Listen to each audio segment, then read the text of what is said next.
point of RNG is simple. I have a list of retro consoles and a giant library of games. I put the list of consoles into random.org, then have Launchbox randomly select from the list of games I have for that console. When I have a game selected, we'll look up a bit about the game, then jump right into it. Today's randomly selected console is the PlayStation 1. Alright, Launchbox, select me a random game, please. Today's randomly selected game is Twisted Metal 2. Twisted Metal 2. In concept, Twisted Metal 2 is a demolition derby which permits the usage of ballistic projectiles. Players choose a vehicle in an arena or a series of arenas in story mode to engage in battle with opposing drivers. A variety of weapons are obtainable by pickups scattered throughout the stage. The objective of the game is to be the last remaining player alive.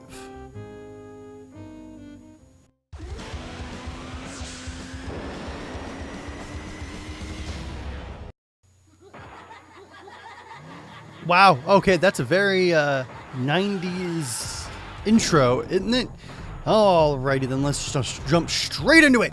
Let's go into tournament mode, shall we? Roadkill, Twister, Axel, Mr. Slam, Shadow, Hammerhead, Outlaw 2, Warthog, Mr. Graham, Grasshopper, Thumper, Spectre, Roadkill, Twister. Wait, are we back? Okay. Well, okay, so this doesn't feature the crazy ass clown that we all know and love. That sucks. There are some cutely animated women in this game. I don't know what it was about in the 90s, certain racing games. The drawing style on the top left, like what it shows right now on the top left, that was actually slightly common in a lot of games, but I don't know, it faded quickly. I always liked drawn, I don't know, I just like the drawings. I think they're nice. Alright, right into Los Angeles. So I did play the series when I was a kid. But I don't think I played 2. I'm fairly certain I played the first one and then... Okay, how do I shoot? That would probably be something I should learn. Okay, L2. Yeah, so I played these a little bit. I didn't play them too much. But I'm more familiar with the games on PS2. Though I did play, I believe it was number 4 on PS1. I played that quite a bit. Okay, and that's my regular. So L2 is my pickup weapons, and R2 is my regular shot weapons. Holy crap, this controls very poorly. But I remember this game being very, very fun, albeit very, very frantic. Oh! You bastard just picked me up! Stop! Okay. I gotta get some health. Those little assholes. There's lots of pickups to get around the world. A lot of them are just mostly weapons. There's also a lot of secrets, usually in these maps. This one I'm not so sure about because I don't remember it. But they all have their own fair share of secrets. God damn it. I electrocute you. I don't like the one in the that guy. You suck. Oh, you are in this game, but maybe I have to unlock you. Sweet Tooth is my favorite. I think that's everybody's favorite, though, to be quite honest. He's probably the most noticeable for the series. All right, that's my boost, apparently.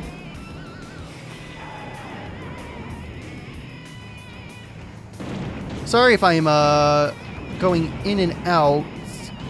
I'm just trying to concentrate. There's a lot going on. So this game isn't the greatest. It's very, very... The controls are not that tight. They are very floaty. But this is the first... Or this is the second game, rather. So the series was still very much in its infancy around this time.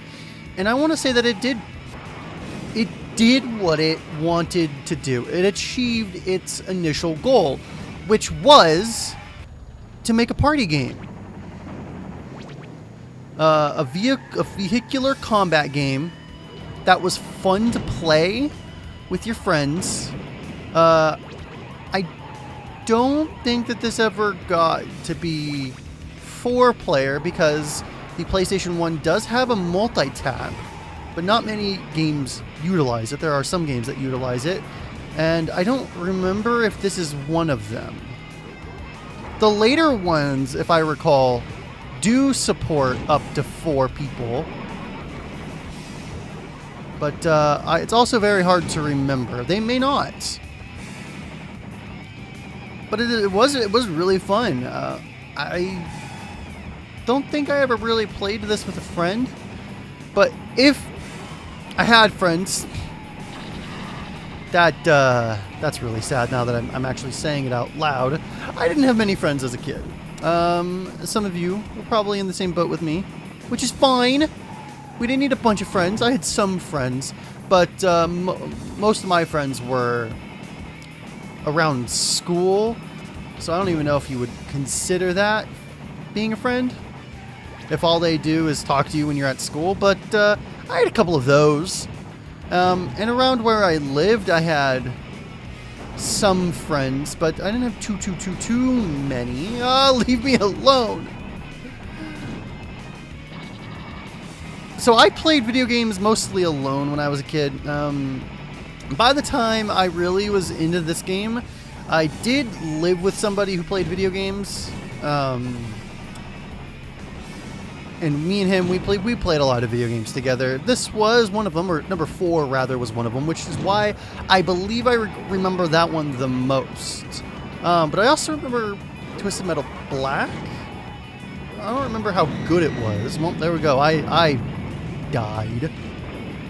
Wow, the physics. Where the fuck was that skull going?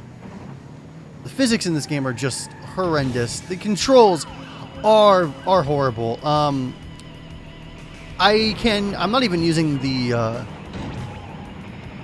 DualShock. I'm using actually just the straight up D-pad, which is all I think that this will use. The first 2, I don't recall if they do. Let's try it. No, I just dead stopped.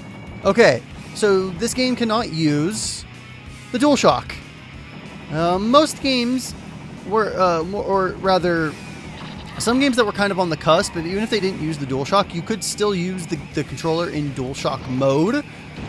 You just didn't have all the extra features. Other games, on the other hand, if you turned on DualShock mode, they didn't like to run. It's really weird. I know, like, the first Crash Bandicoot's that way, for example. This apparently is one of those games. Turn it on and it just utterly doesn't work. You know what? I hate... How do I go back? Am I not allowed to go backwards? That's really dumb. You! Wait, should probably actually press the button that does my special, not switch between them. This thing's fucking me up! Oh! Gotta get out of there. So yeah, the game plays meh, to say the least. The music is alright. And its visuals are just...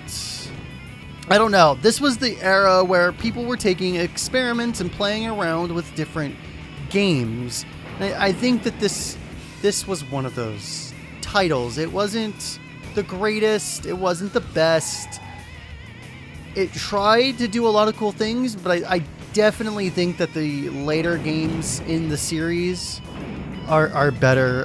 This one, I mean, unless you're a real diehard fan, or you have some nostalgia, with the first few of these, the later games just do it better. There's more secrets to find in the map. There's more going on. The controls are definitely tightened up. I can't recommend this one. Well, I can't recommend it when you compare it to the later titles.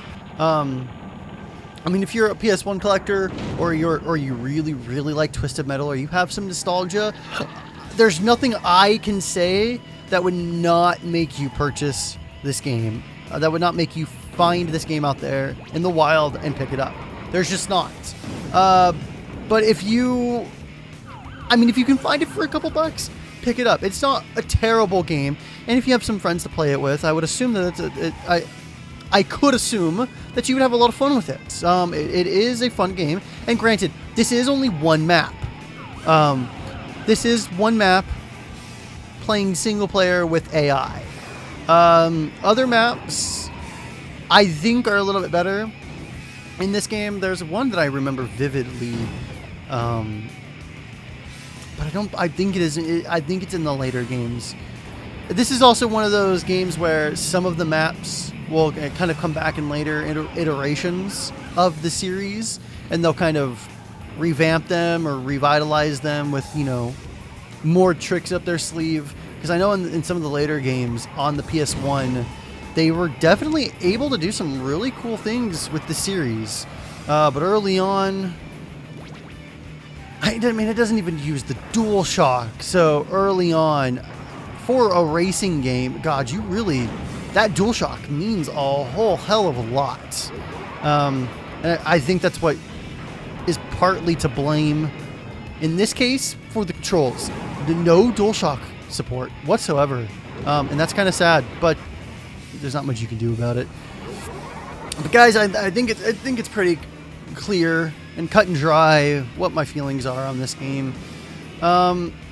If you really want to pick it up, or you can find it for a couple bucks, why not go for it? But I mean, if you're a collector of PS1 games, you're probably already going to pick it up, or you already have it. If you are not a hardcore collector of PS1 games and you're thinking about trying to pick some up, I don't know if it's still on the PSN, the PlayStation Network, but it was on the PSN for a little while, or it was in 2007. If it still is, I know you can pick it up for a couple of bucks. If you can find it for cheaper than what it is on the PSN, you could probably, justify wanting to pick it up.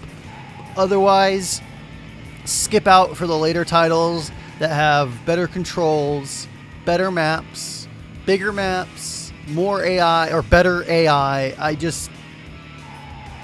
I can't do it. I can't recommend this game, guys. I'm sorry. So, but if you liked this episode of RNG, I do this twice a week along with a whole host of content on my channel. I damn near do a video every single day now, at least during the week. That's 5 out of 7 days of the week that I try to do some sort of content for my channel. So if you liked this episode, subscribing would be beneficial to you and beneficial to me. So it's a win-win in my book. Also, thumbsing up and sending it to your friends would also be appreciated and greatly helpful. Remember, freaks and geeks, play more games, and I will see you next time. Have a good day.